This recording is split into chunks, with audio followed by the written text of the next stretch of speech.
గా మున్సిపల్ కార్పొరేషన్లు మున్సిపాలిటీలో ఎటువంటి హంగ్ క్లియరెన్స్ అయింది మరిన్ని అప్డేట్స్ తో మేము ముందుకున్నాం.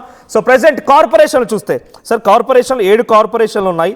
4గింట చాలా క్రిస్టల్ క్లియర్ మెజారిటీతో కాంగ్రెస్ పార్టీ కైవసం చేసుకుంది. మంచిర్యాల, తర్వాత నల్గొండ అండ్ రామగుండ 3 చోట్ల. మహబూబ్ నగర్లో హంగ్ వచ్చింది, కొత్తగూడెంలో హంగ్ ఉంది, నిజామాబాద్, కరీంనగర్లో కూడా హంగ్ ఉంది. సో కొత్తగూడెంలో సమీకరణలు కలిసాయి, సిపిఐతో ముందుకు వెళ్తున్నట్టుగా అనౌన్స్ చేశారు వాళ్ళు కూడా.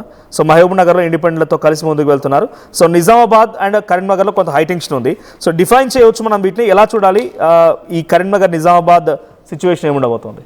మనోజ్, మున్సిపల్ ఎన్నికల క్లైమాక్స్ అనేది ఇప్పుడే స్టార్ట్ అయింది. నిజానికి 11వ తారీఖున పోలింగ్ జరిగింది, 13వ తారీఖున కౌంటింగ్ జరిగి రిజల్ట్ అయితే వచ్చింది. కానీ అసలైన ఎన్నిక, అసలైన యుద్ధం ఈ నెల ఇప్పుడు 16వ తారీఖున ఈరోజు స్టార్ట్ అయింది, ఇప్పుడే జరుగుతోంది.